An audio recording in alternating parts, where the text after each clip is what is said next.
Whiskey America 3, Juliet Romeo. Whiskey America 3, Juliet Romeo. Roger? Roger, Juliet Romeo. What's the name there? Roger, Juliet Romeo. What's the name there?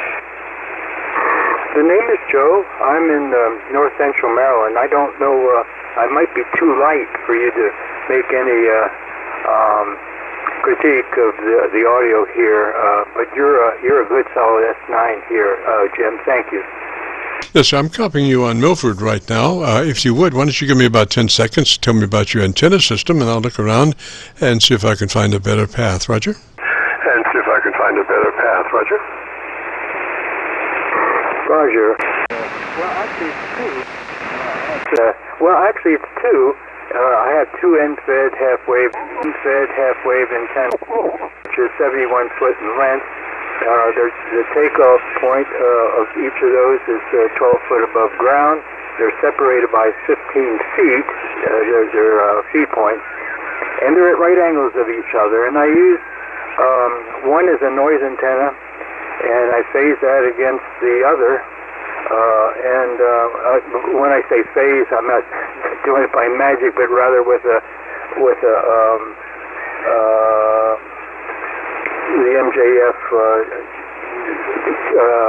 noise enhancer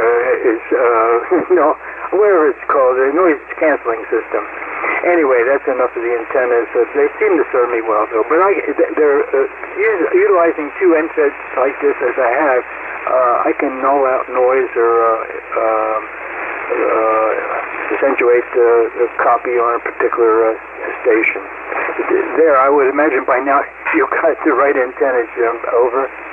Oh, yes, I was on the right antenna to begin with. I was just looking around to see if I might be able to improve it, but you look to be about 10 over on Milford PA, so I'm going to hang right there. If you'd be interested in our setup procedure, it starts with you engaging your compressor at a 3 out of 10 or a 30 out of 100, Roger? Or a 30 out of 100, Roger? Well, yes, Jim, except that this is a Yazoo FT450 Delta, so there's very little I can do in that regard. What I have the gain, I can adjust the audio, the microphone gain is either low, normal, or high, and then there's the equalization. I have this set for zero equalization, that is flatline, hopefully throughout the spectrum. The issue here is the microphone. I'm trying to make the most of a unbranded microphone. It sounded excessively boomy, mushy, and so what I did, I got another element, and I more or less they're in parallel now, though with voltage divider, a little pot. I can share the load between these two elements inside the microphone. Do I sound excessively boomy or mushy, Jim? Over.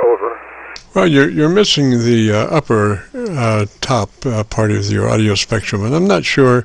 Are you running electret mics or dynamic mics that you've got paralleled there? Dynamic mics that you've got paralleled there. Dynamic. Roger. Well, I think that usually condenser mics have so much better articulation on the top end than dynamics. I usually run condenser. This is a homebrew condenser microphone. I just love the articulation aspects of it. But gotcha. If usually by and large, dynamic microphones do need a little top end EQ boost to bring them up to get that articulation level up.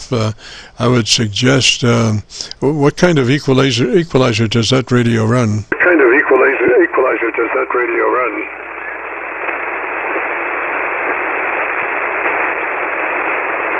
Is it a 3-band or an 8-band or a 16-band or? A 3-band or an 8-band or a 16-band or?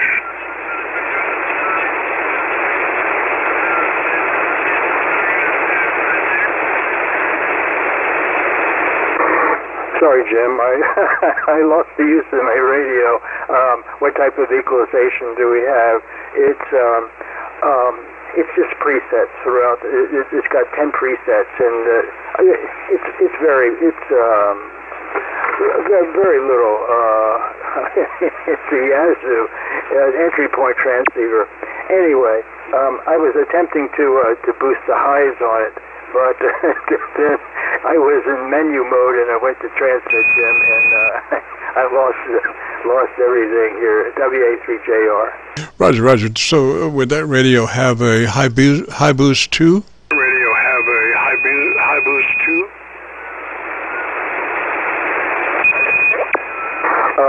It's just 10 presets. They just call it equalization. So you have beginning with 0, and that's a flat line. Then there's you just select through the menu any one of these 10 pre-selects. You can't do any fine tuning or anything. It is what it is. The first position there is let's see, it diminishes the lows. There's another mid-range and, all that sort of stuff. I was going to select one here that accentuates the highs, and that might prove to sound better, Jim. Over. Yes, so that's what it needs. I was just curious if you might have a high boost 2 mode or not.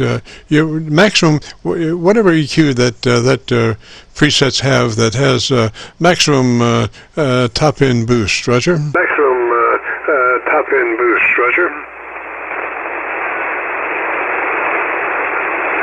Roger. Every time I go to transmit, I forget to take it out of the menu. I have boosted my highs with this selection. It's a relative selection number 4 on a scale of 0 to 10, and this is the most I can make of highs, Jim. Over. Yes, sir. Now, about how far away from the microphone are you working it? About how far away from the microphone are you working it? I'm about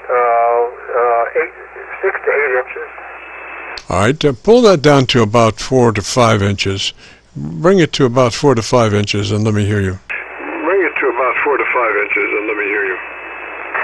Roger, Roger. With the tuner upper on frequency as well, but this is about, okay, maybe I was a bit further.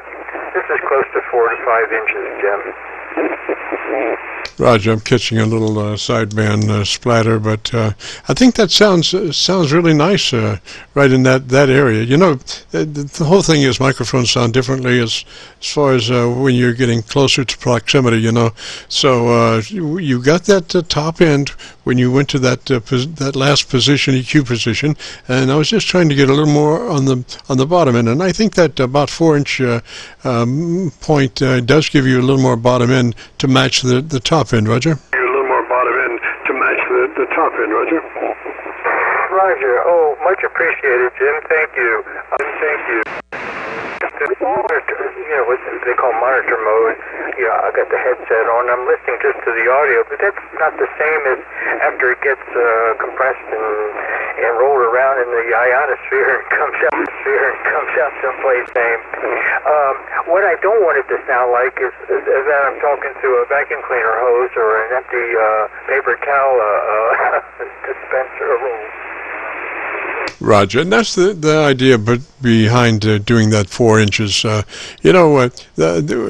of us really have the perfect studio walls and all that stuff, so it behooves us to kind of work close mic as much as we can there. So I, suggest 4 inches as being the outside limit, and we want to stay within 4 inches of the microphone. That way we avoid so many problems acoustically, Roger.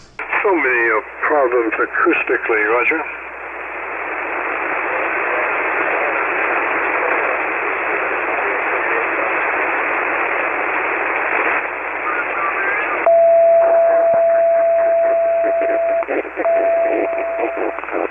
And Joe, I may have lost you there. I'm not really sure, buddy. You still copy KC9VKV? Sure, buddy. You still copy KC9VKV?